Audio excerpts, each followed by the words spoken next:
200 below zero. What's happening, everybody? Fabulous B with Florida Metal Radio. We've got, hey, look at that. Chris Mars showed up. What's happening, man? So, and then we've got our buddy Chris from TikTok. What's happening, man? How you doing?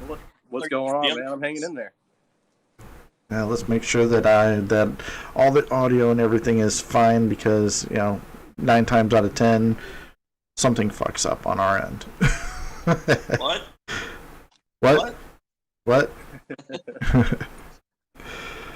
Make sure that it's actually recording, because you know how our stuff works, man.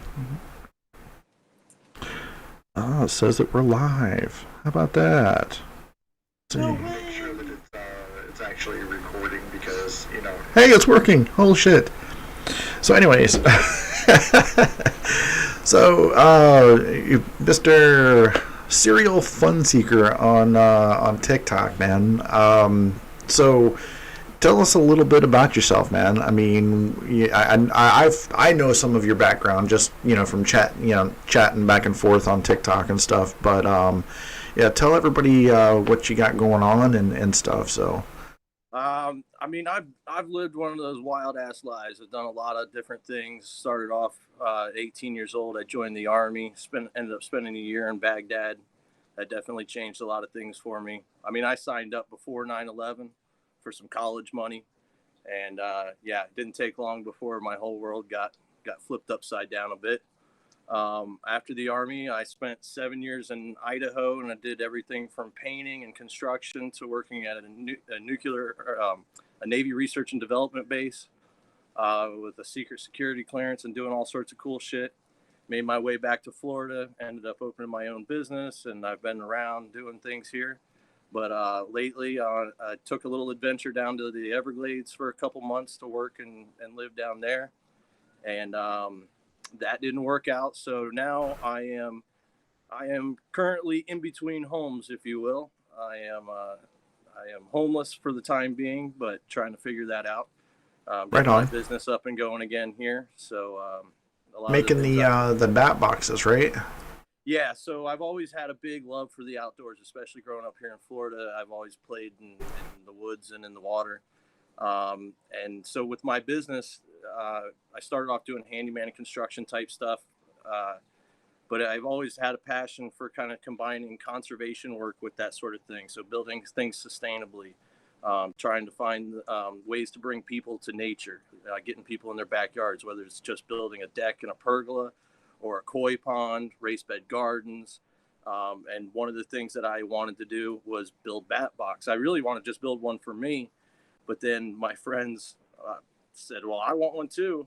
And next thing you know, I had orders for like 30 of them before I'd even built the first one. So yeah, it sort of took off and just really kind of became my niche. I really just love building them. To me, there's not really much better than going out at sunset, enjoying the outdoors and watching your bats come flocking out, especially here in Florida, to eat shit tons of mosquitoes, man. Oh yeah, dude. Yeah, definitely. Each bat can eat up to its own body weight in bugs every night. About 1,000 mosquitoes for a small eastern brown bat, which is our most common one. So like my boxes will hold 100 bats, quite conservatively. So that's 100,000 mosquitoes a night potentially. I know that whenever I lived in Merritt Island, we had I lived in an apartment complex, and we thought that it was a nuisance, but it turned out to be kind of a blessing in disguise. But we actually had a whole colony of bats living in the roof area of the apartment complex itself, because every night that we would come out, I mean, there would be hundreds of them everywhere, but we never had any mosquitoes. And that's one of the things, like my mentor, she lives down the road, actually. She has a bat sanctuary and rescue. And she did her her PhD thesis on the mitigation of bats in man-made dwellings by use of bat boxes. So literally, like when I started learning, especially about bats in Florida, because our climate is different than 3/4, the rest of the country, right? Right. our boxes and our bats are a little bit more unique and different. Um, so I've studied and learned a lot from her, reading her research papers and things like that, her studies. Um, and so that's the whole idea, especially with bats. You don't want them to be living in your house. I mean, really, we just don't want to. Right. We shouldn't be cohabitating with animals. You know what I mean? We're always, you can live out there and we live in here. But Yeah, exactly. I mean, the the feces obviously is very dangerous. So you don't want that in your house. You don't want that going through your air conditioning and stuff like that. But Right. they are going to look, they're opportunists just like all animals are, just like we are, right? We're going to Oh find yeah. the best place to live and the best conditions and the easiest. So if you leave that opening in your house for them to get in, they're going to shack up and find a place. The attics are great for bats. Oh yeah. Well, I mean, and it wasn't even an attic. It was kind of like the roof area had sustained some damage from a hurricane, and it kind of ripped a hole that they didn't patch up, quick enough, and obviously they had to find some place. So, And that's the thing. Like even with bat boxes, even if the best built bat box gets installed in the best location, gives them the prime place to live, bats just have to choose it. There's no way to attract them. There's no way to force them, encourage them to move in other than just giving them, again, prime opportunity. So when you open up your house and give them prime opportunity for prime real estate, you just, you're likely to get that. exactly. So, going back to your TikTok, I've noticed that we've commented a couple times, we've talked about it, and I've heard you mention it a couple times that you're actually trying to put together an event for like a pizza party, so to say. For I mean, how's that coming along? Well, it was weird. I just some lady in a comment on a very unrelated video um, stopped in. She was a school lunch lady, and she said, "Oh, by the way, you can buy those rectangle pizzas online. You can just order them." And she gave me the information. You can order a case of 96 of them from Schwann's for $100. So I had made kind of a late night, like all of a sudden I was starving for some damn old school pizza lunch. Right. I was already hungry, but Jesus, man, it got me down Nostalgia Road, and I started thinking, holy cow, that would be fantastic. So I made a quick video and said, look, if any of y'all would feel so inclined to help me get a case of these, this would be great. I would love them. And immediately somebody was like, I'll pitch in. And then I started thinking, oh shit, this might just be a little too real. This might Right. actually happen. And so I took that video down and I started thinking about it. I said, no, I'm gonna make another one, and because I'm a homeless dude. What Right. am I gonna do with a case of frozen pizzas? Right? I can't eat them. I can't cook them. Exactly. So I thought, well, why don't I just share? I've made friends and run into a bunch of the other homeless guys that live around town, and I've been to their camps and gotten to know them a little bit. And I thought, even the ones that are really fucked up on drugs and mental issues and things like that, Yep. I bet you what would make their day is having one of those old school pizza lunches. Yeah. Exactly. I mean, everybody, regardless of their past, regardless of their position in life, they deserve shelter, food, and safety. Just the basic Yes. things. I mean, I don't even care if you're a child rapist. Like that may sound terrible, and a lot of people don't agree, but I'm not asking you to give them a job. I'm not asking you to accept them into society, but everybody deserves some basic human tenets of life. And so I thought, I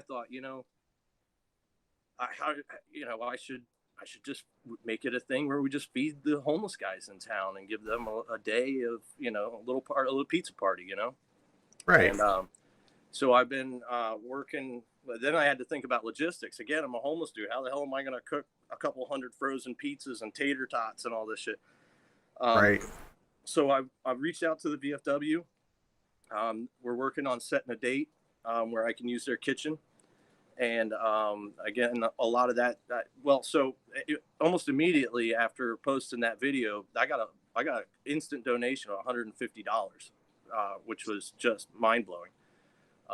And so far we're up to about $225 in donations. Um, Nice, man. That number sounds familiar today for some reason. I just posted that myself. 225. I don't know why.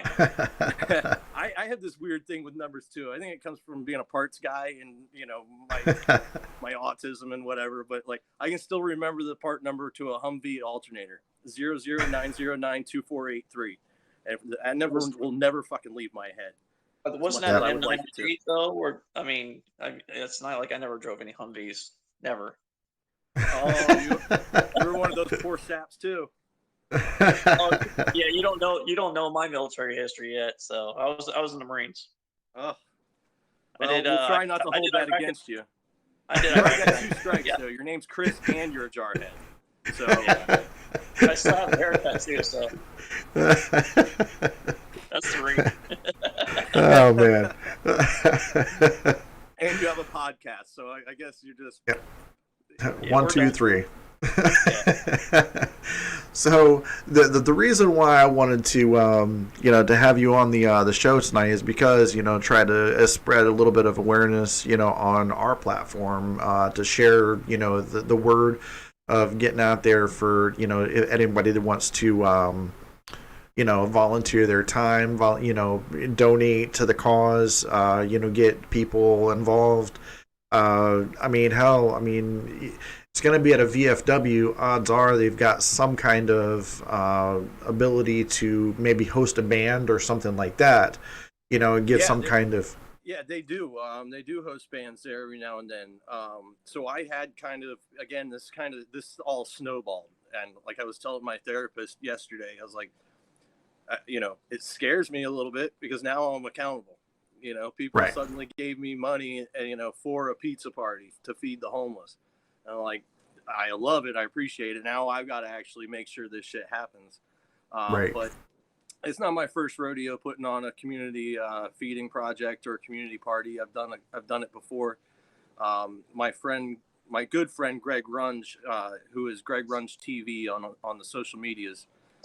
He's got 1.2 million followers on TikTok. I've only got 20,000.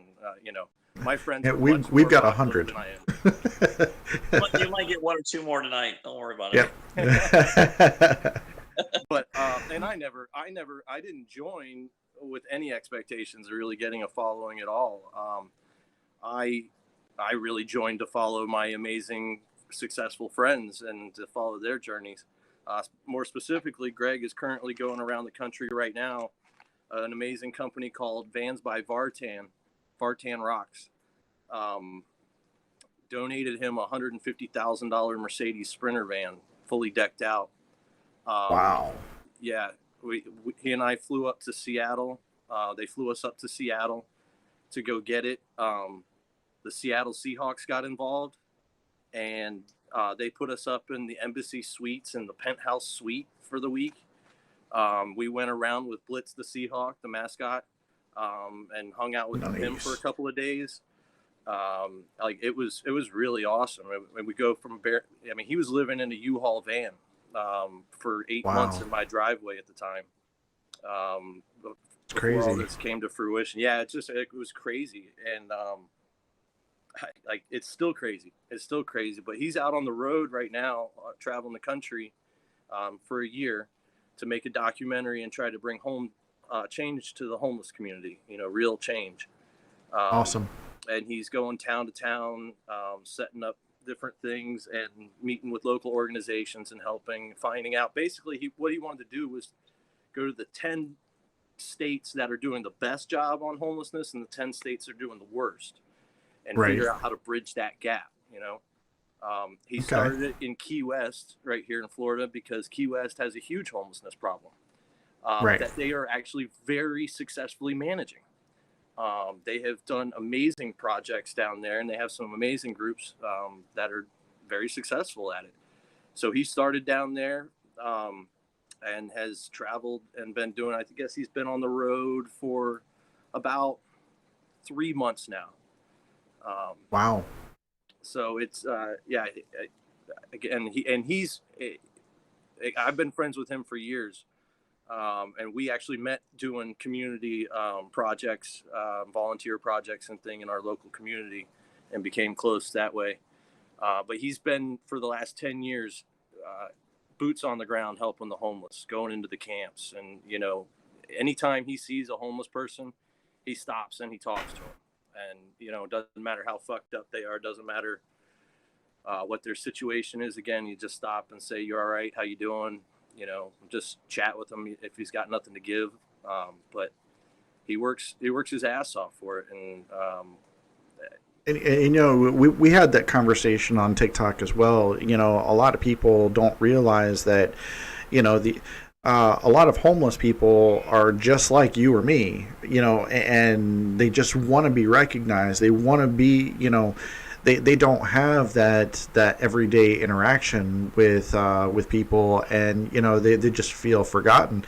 And odds are, I mean, a lot of the people that you feel are are beneath you, or just because they're sleeping in a sleeping bag on a sidewalk, those are people that defended your freedoms. Those are people that are that were in the military, that came out with some sort of PTSD, and are struggling to stay alive, and so the next time they didn't even know where to ask for help, or even didn't even consider it. Exactly.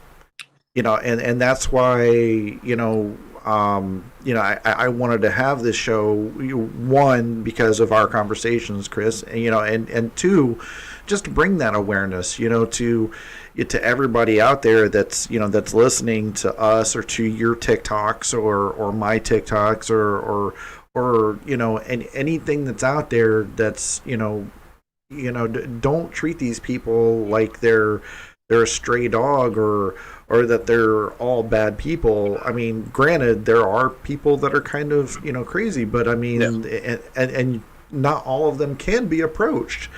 But I mean, it's a situation where we need to, as a society, we need to start stepping up and making things better for everybody.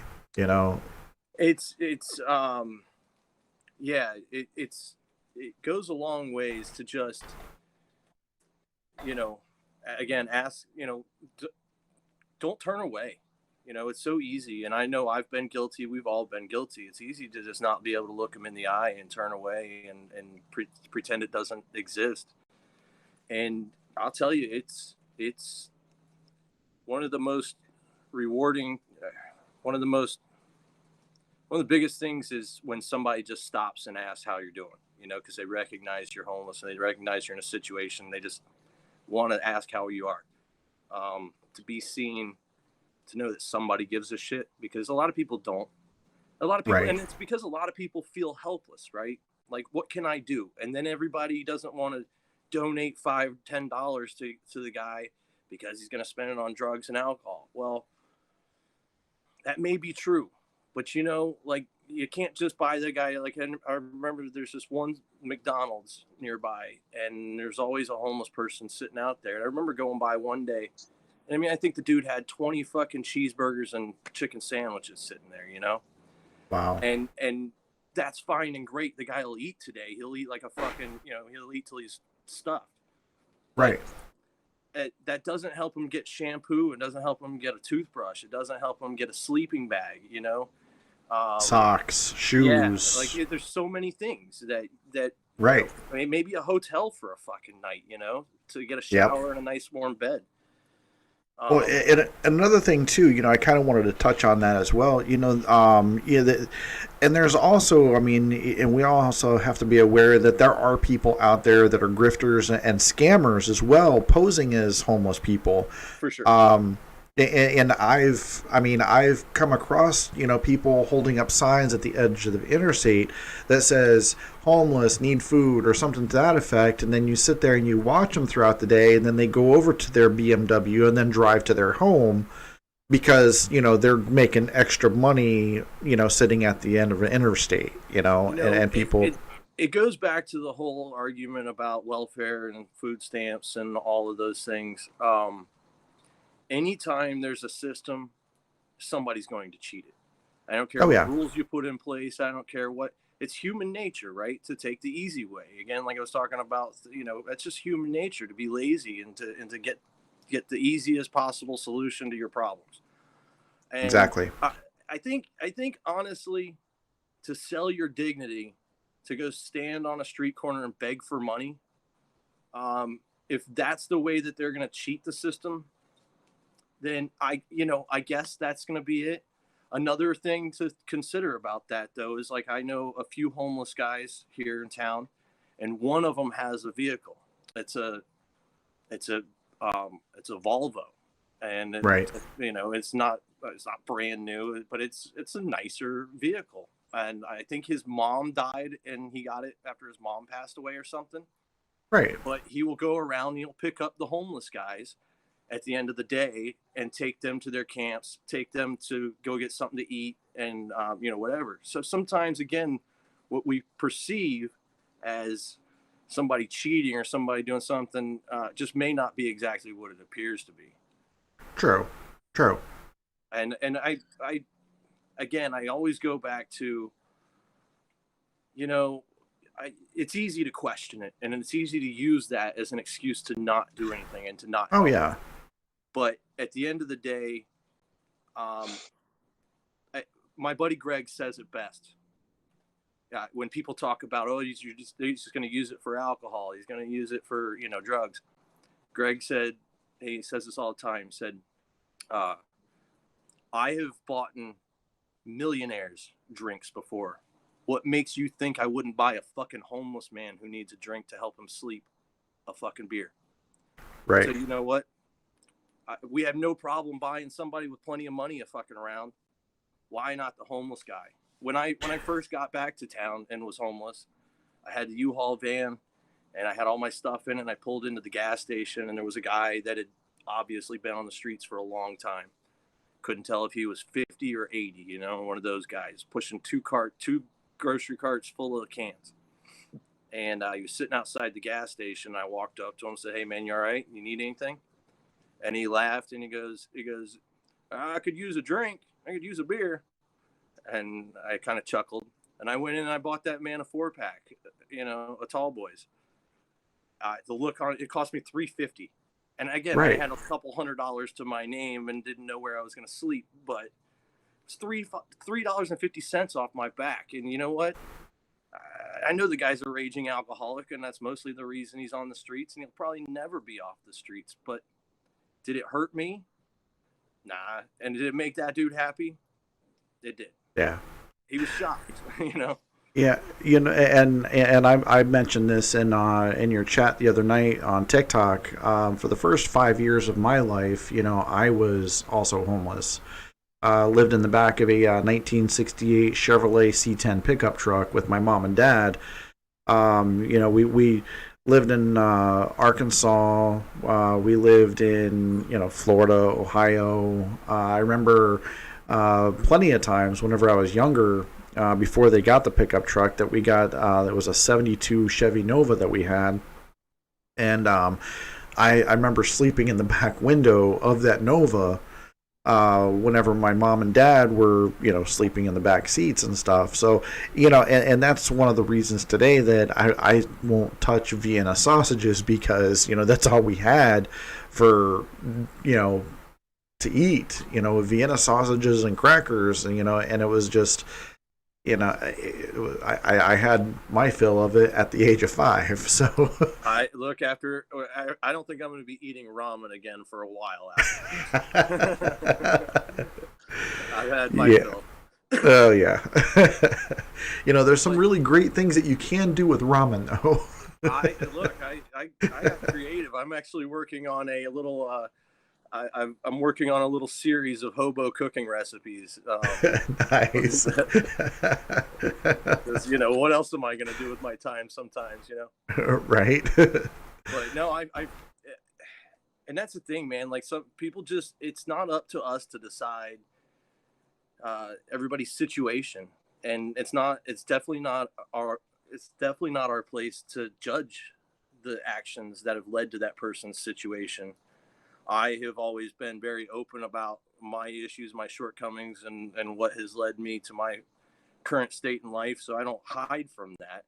But it's just not something that, again, the guy who's fucked up on drugs and the guy who will probably maybe never live in a home because he's too fucked up. There's a reason for that, you know. A lot of that stems from childhood trauma or abusive relationships, or you know, whatever it is. There's something that happened to a person. Remember, we weren't all born shitty people. No. You know? And mental illness is very, very real and very overlooked. Yeah, it's very undertreated in this country. It definitely.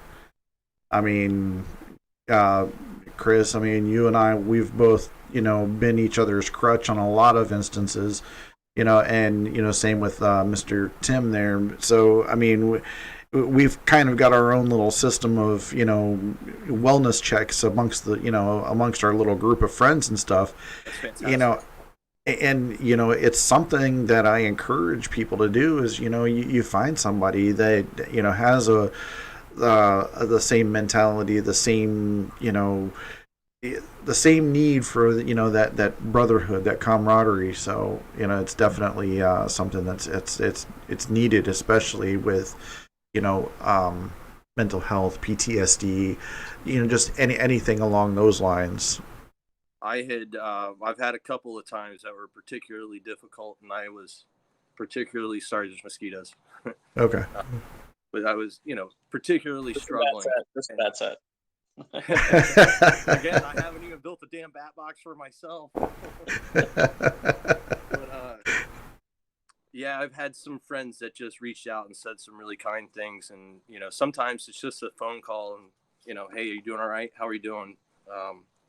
Like going back to the homeless guy on the streets, you may not be able to help him out. You may not have a dollar to give that you can afford. You may not be able to do anything to change their life, but sometimes just saying hello, asking them if they're okay. You know, and I say this too, like people are like, well, you know, what am I going to do? What can I do? Well, I don't know, man. Maybe that guy says, I need a pair of socks. And, you know, I really could use a pair of socks right now. I just went through my last one and I've got nothing. And exactly. You may have just bought a pair of socks. You know what I mean? Like you may have just bought a pack of socks or something, can spare one or two. You just never know sometimes what somebody's need is unless you ask. Take the time to just take the time. Exactly. I mean, and a lot of people don't think of this as well as, I mean, you know, what's to stop us to take somebody to a laundromat to, you know, let them wash their clothes? It's you know, huge, man. Like honestly, like that right there, that's a huge thing. Being able to wash laundry is so tough. Yeah. And you know, we all love a good, you know, clean shirt and stuff. You know, the smell of that laundry, and you know, it goes a long ways for somebody. They can clean their sleeping bag and have nice clean sheets for you know, a couple of days. It goes a long ways for somebody's mental health as much as anything else. Exactly, man. So you're staying in New Smyrna right now, correct? I'm actually in DeBerry. DeBerry, okay. Yep, I'm on the other side of Volusia County. Okay, yeah. And you're staying at your buddy's house, or? Yeah, my buddy is letting me crash in his garage for now. I got an air mattress. Well, I had an air mattress. It's leaking, so I've got to get a new one. But right. Yeah, so I've got a sleeping bag, and most importantly, he's letting me use his garage because I have all my tools and, you know, build things. So at least having access to the garage and all my tools gives me the ability to work and to make a little bit of money when I can. Right on, man. So now these, if anybody wants to go and look at his TikTok, it's Serial Fun Seeker on TikTok. Yeah, I've seen some of your video builds of your bat boxes and stuff. I thought that those were that was pretty interesting, man. I mean, just the way that you put those together and stuff. It's definitely not as basic and as simple as a lot of people would think. You know, there's a lot more technical specifications that go into it. The inside of every piece of wood has to be grooved so the bats have something to crawl up and climb onto. The Right. spacing needs to be the right size so that they feel nice and comfortable inside there. And again, mine are a little bit different. I put a secondary roof on top to help actually keep them cool in the summertime. And I also have vents in the top to help. If you were up north or anywhere colder where it freezes and you have wintertime, especially where you have hibernating bats. See, our bats don't hibernate down here; they're year round. Right. Right. But a lot up north, they hibernate during the winter, so they need to be all nice and sealed in. Everything needs to be like caulked and keep them warm. That's the focus up there. Or and down here, we have the exact opposite problem. Most times we worry about our bats overheating. We definitely don't worry about them freezing. Right. Exactly. Yeah. Maybe that one day in was it third summer, in December. Yes, exactly. Summer 1, summer 2, and summer 3, and then the cooler summer. Right, exactly. And then there's spring 1 and spring 2. So Yes. Those are only a week at a time. So exactly. So, so this VFW that you're talking to on this pizza party, is that like also in DeBerry or? Yeah, it is. Because I don't have a vehicle. It's my distance that I can travel and network isn't very far. But Right. I had been a member there years ago. Not currently a member, but again, as a veteran who's homeless, it was. I know some of the people there still know the commander, so I reached out and they've helped me in the past. Like with hurricanes, I had organized community volunteer groups to help after the storms with people that needed it. So one of the places I went to first was the VFW. They were having a big dinner thing, and I got up ahead of time beforehand and spoke and said, "This is what we're doing, and I'll be over here to get information. And if anybody, needs anything after the storm, or whatever before the storm, let me know." And we had organized probably close to 100 people after each one of the storms to go around and help, and the VFW was very helpful with that.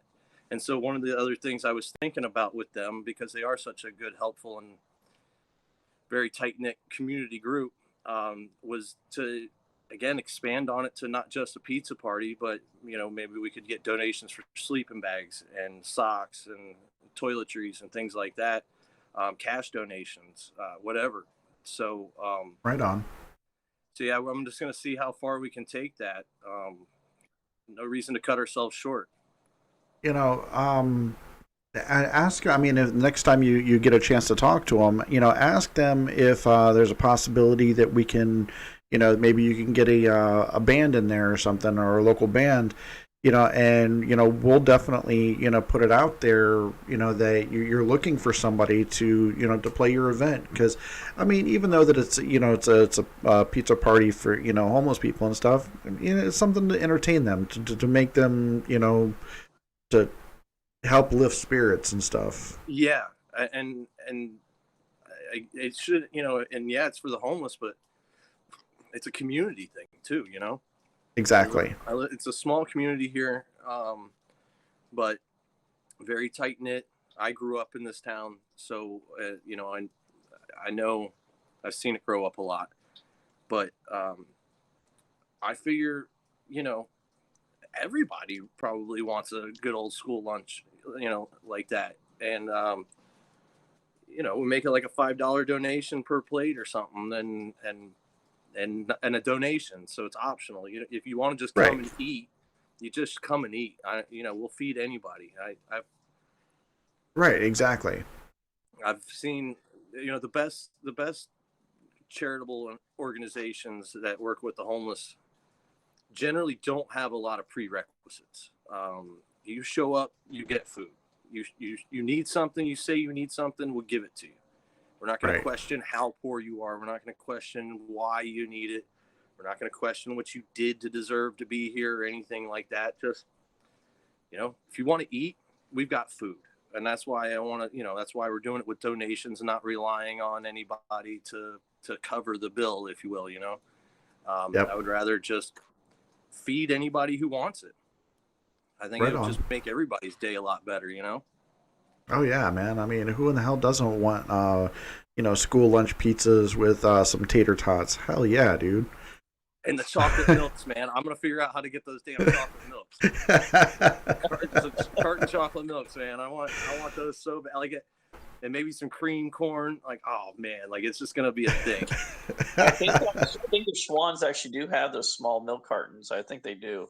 Do they? That's perfect. That's a one-stop shop. I've seen those somewhere. Somebody told me it wasn't Schwan, it was somebody else. I will. That's my next step, is to figure out how much they cost, because that's it. So again, like I knew the price. God, my nose is itchy. I apologize if I look like a cokehead over here. I am not. I promise. No judging. Yeah, the homeless guy's begging for money. It's all going to be fucking Florida. Yeah, like I need to put together like the real price and cost of all this. Started off with knowing the cost of a case of pizza. That's cool, but I really need to figure out. I think 200 pizzas would probably be enough, but is it? I don't know. Like, it should be. Right. And so I would figure we get cheese and pepperoni, right? You get the two basics, and that way you got a vegetarian option, and you got your meat option, and then a bunch of tater tots and a bunch of chocolate milks and things. So I got to get a real cost total on all that, so that I can set that goal, and let people know where we stand on that goal. I want to make sure that everybody's I want to make sure it's as transparent as possible. I almost thought about setting up a special PayPal account just for that, but that becomes a whole nother thing. And I'm just, just trying to be as open and transparent about the whole thing as I can. No, absolutely, man. Yeah, well, people worry about where their money goes sometimes. Again, we've talked about it already. Right. It's a legitimate concern, for a lot of people. Oh yeah. I took, I've got the money set aside for sure, and I keep it just in that one account and use my Venmo for everything else. But so I got to get that number nailed down, get a date in mind exactly. Well, the date kind of depends on the amount of donations and when we get those donations. I can't set the date now and then fall $200 short and then not, then it doesn't happen. That would suck too. Right, exactly. So, and speaking of, charities and donating money and stuff, and I'm not sure if everybody's, reading the little link that we have, posted at the bottom of the screen here. So our co-host, Chris Marsh here, Mr. CMP, is actually involved in the Great Cycle Challenge. So he's actually cycling for childhood cancer research. And like I said, follow that link down there below and go down and donate. Chris, you want to go ahead and give a little bit more of an insight on this one, or no? All right. Well, that's that. This isn't about me tonight, so that's okay. By all means, I'm curious to hear about it. So tell me more about it, Chris. Basically, I've been biking on and off for the last year or so. My older brother does a lot of bike riding, mountain bike riding, stuff like that, and I just saw this thing about Kids Against Cancer set up, and basically there's this charity, the Great Cycle Challenge, and for the entire month of September, basically they have a platform where you actually ride your bike and raise donations. And I set my goal for 200 miles for the month, and as of today, I did a bike ride today, and I'm already at 150 miles. With nice. I think I've already broke the $600 in donations already. Fantastic, man. Everything goes to the Child Cancer Foundation itself. It doesn't go to me directly. It actually goes straight to them only. That's So everything's fantastic. the And kids, that's and the yeah, kids are dying of cancer every day. And I want to try to slow that down or stop that number, just like the 22 a day for the military veterans. yeah. This is just as important as anything else.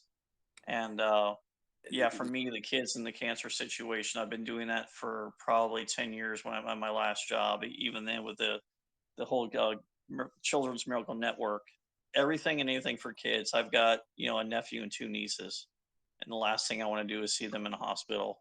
And I didn't do anything to try to help them out. There's so much need in the world, man, and especially for the kids.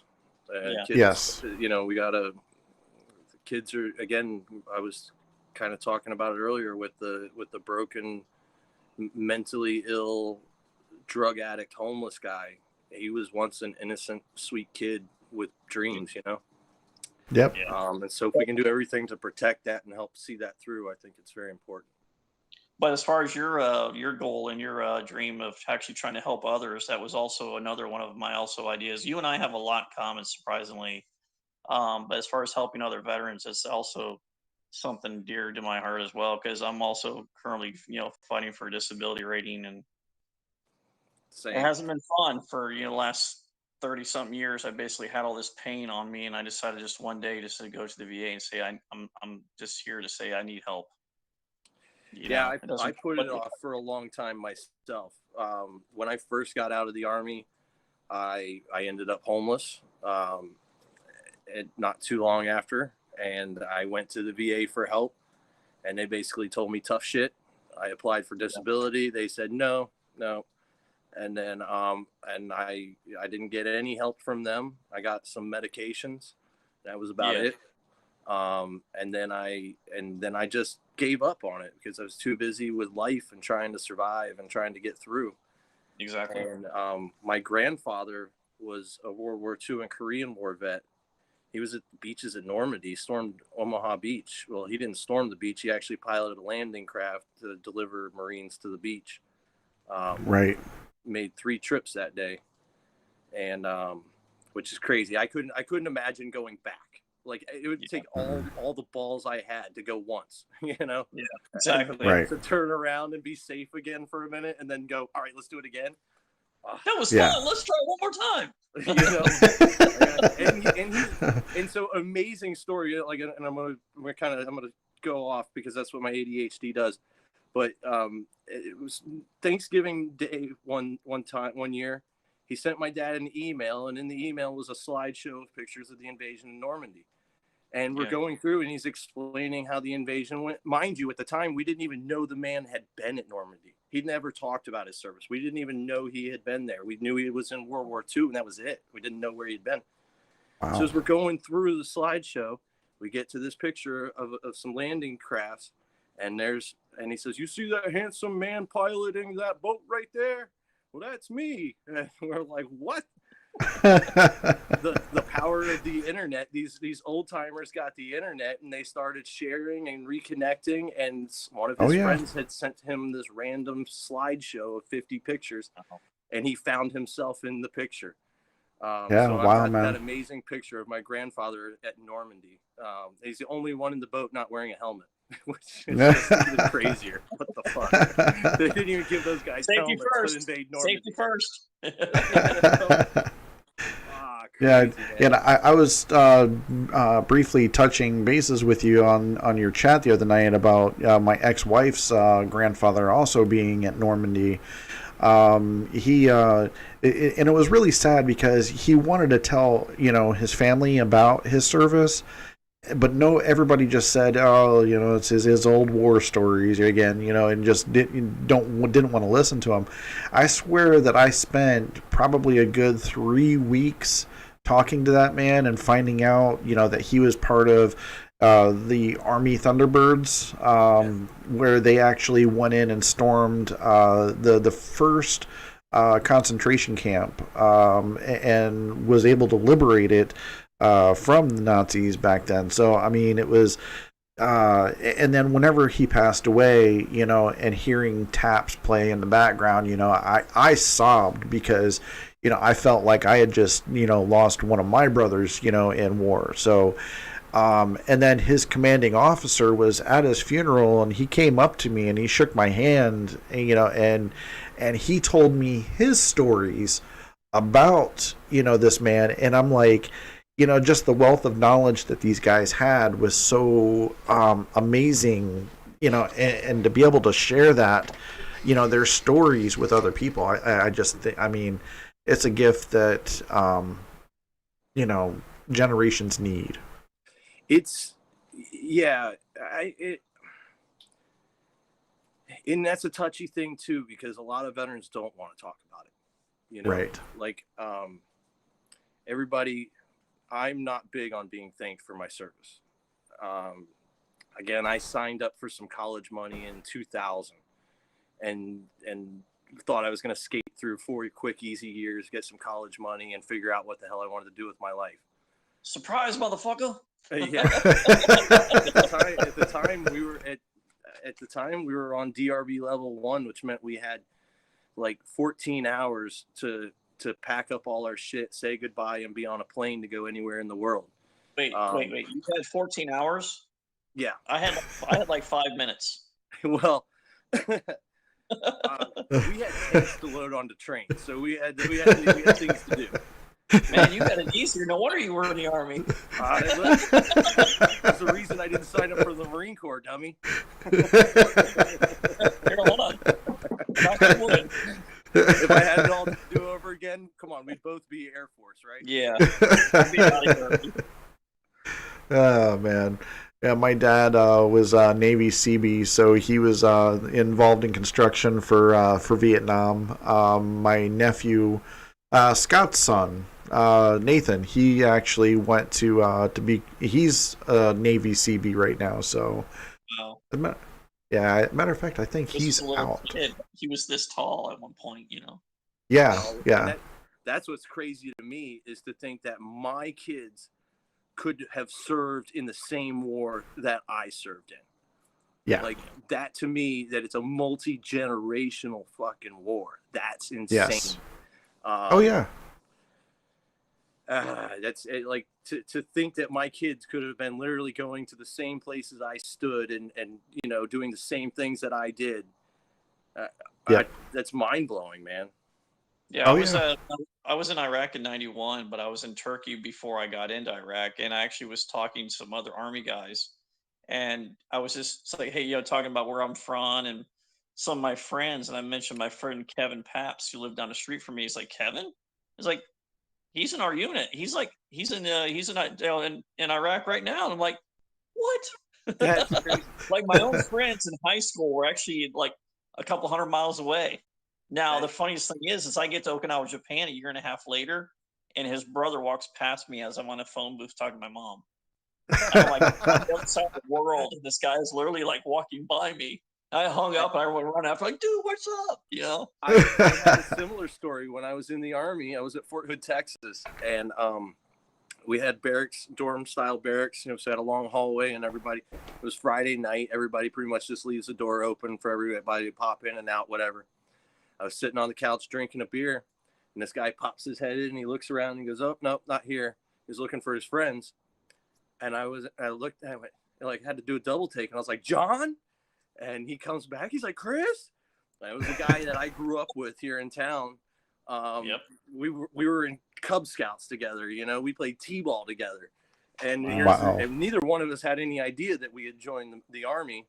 And his unit, he was stationed at Fort Sill, Oklahoma, and just happened to be in town doing training with our unit for the week. So he just and he was looking for his friends. They were going to go out or whatever, and accidentally popped his head into my room. Just a small ass world, man. Yeah, because the guy, one of the two guys I went to boot camp with, I'm still in contact with. We still talk, and we were just talking probably 2 weeks ago. So I actually have a boot camp brother that we still converse back and forth. We're basically support, just like me and Brad and the guys. We're still support each other. Just in case somebody needs something, you let me know. Yeah. Yep. So that's a brotherhood. You gotta have that support system. Yeah, it's a brotherhood that you can't explain. I've always said it, like, there were guys I absolutely hated, like I would like literally spit in one guy's beer. I hated him so much. It was Super Bowl night, and we got 2 beers apiece in Iraq. We brought a whole fucking Budweiser truck into the base, and everybody got 2 beers. And I spit in one of his beers. I couldn't stand the dude, but I would jump on a fucking grenade for him in a heartbeat without thinking about it. You know what I mean? Like, it's a weird dichotomy to like absolutely hate somebody's guts, but not even think about how you would fucking die for that person. Yeah. Yep. Wow. So, but yeah, I mean, you know, and a lot of people don't realize, you know, that they're his pants like 4 or 5 times. By the way, let me just preface this: like, this guy legit just shit his pants, like full on shit his pants, like 4 or 5 times in the time I knew him. Like, so he was just that kind of dude. I should just mention. Yeah, I don't want to talk about shit in pants. Flashbacks. Flashbacks to last Thursday. Kind of PTSD. So, we have a question in our chat room here that's going off to the side.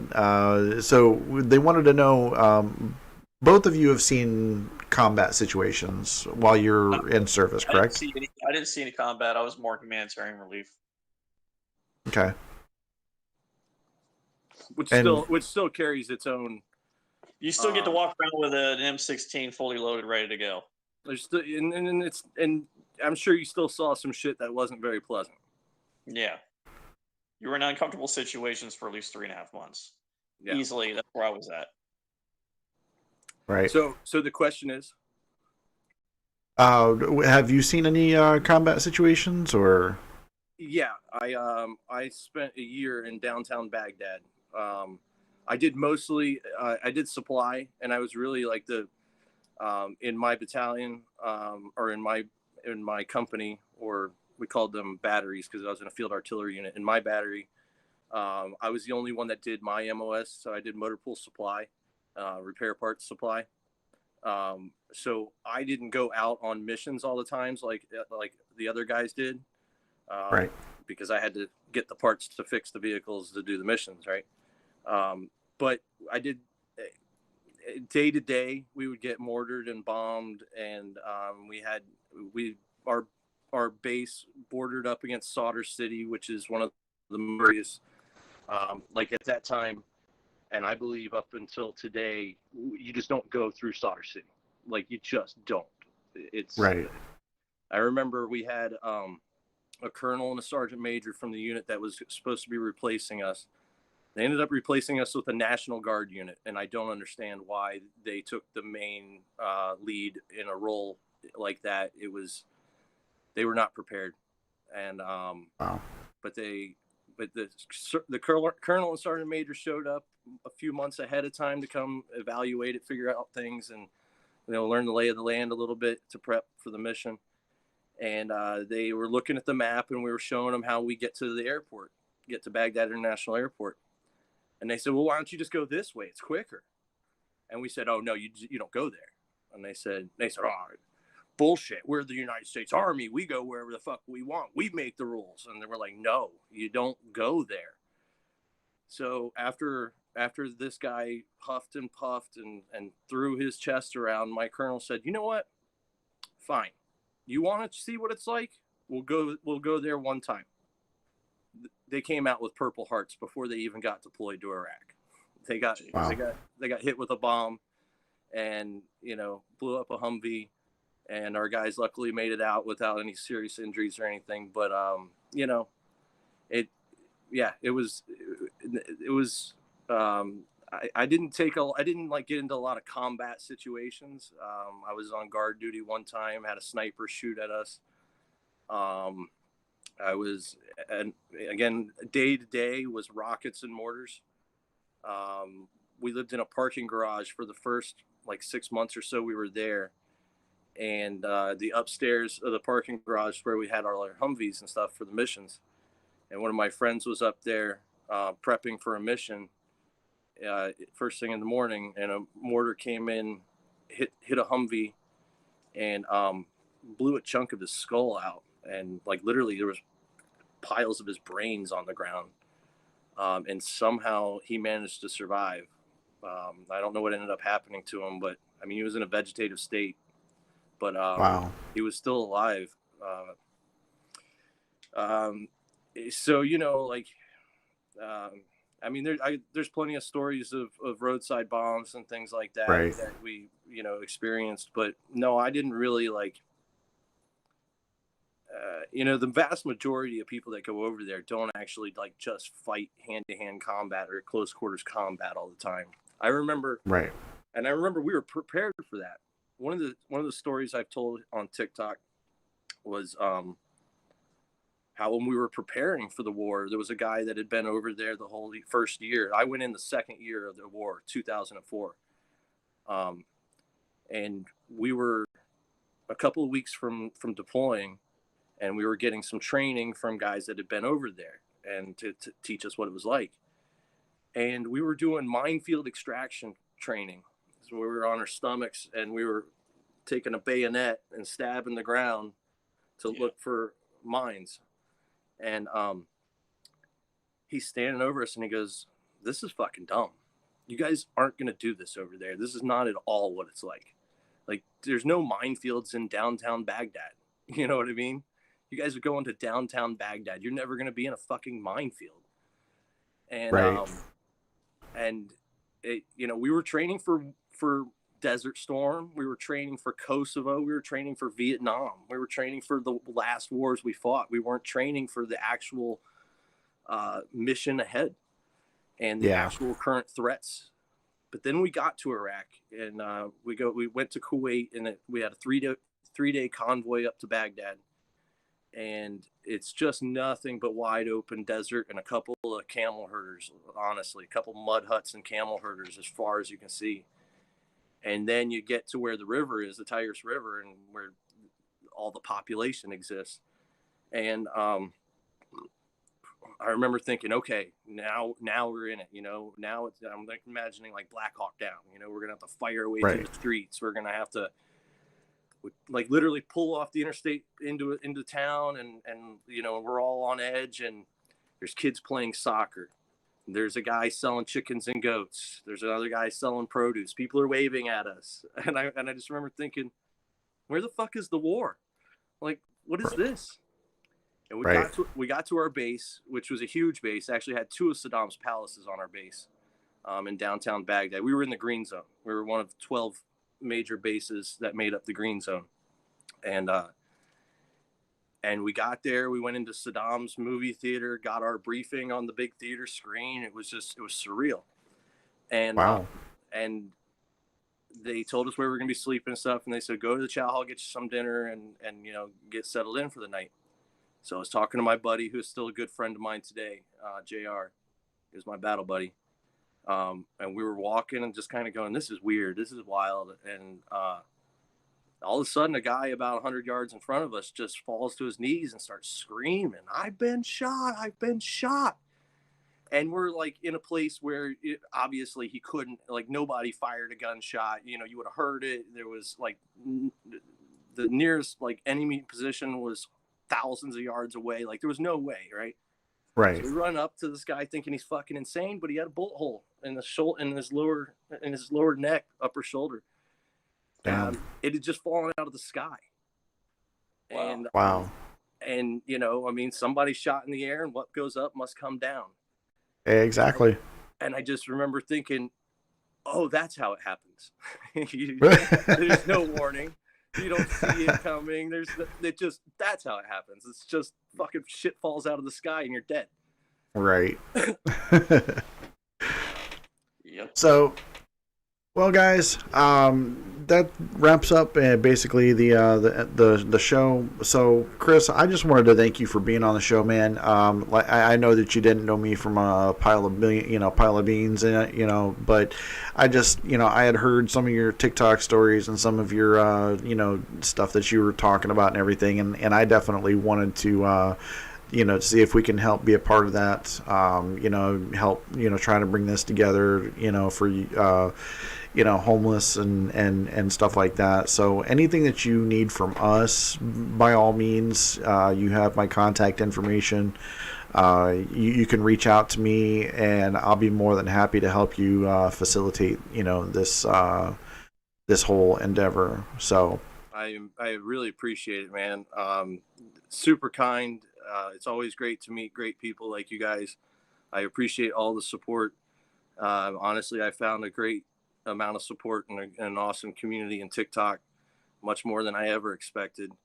And it's created opportunities to meet people like this, and it means the world. A lot of days, you sit here homeless and alone a lot of times, and I've got access to the world and all sorts of amazing people right here that I can have these kind of conversations with. So yeah, it means a lot. Exactly. I appreciate your support, man. Appreciate everything you guys are doing.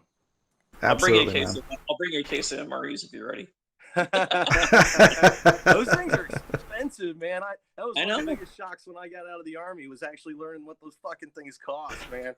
I thought I was going to get some for nostalgia. Nope, not for 12, the way they made them then, the way they piece. make them now. Yeah, they're a lot better now. I hear that. I would like to. You know what I want to know is which recipes have managed to last this long and which ones are new. They change them all the time. They still gotta have chili mac and beef stew, right? Like that never went away. The chicken a la king will never go away. If somebody gave me that, I was like, I'd rather eat dirt than eat chicken a la king. All right, everybody. The MRE. Let's face it. Yeah. Everybody watching, y'all have a good night. Like the mortal Ricky Rackman once said, keep one foot in the gutter, one fist in the gold. Keep it real, keep it metal. Fuck yeah. You guys have a good night.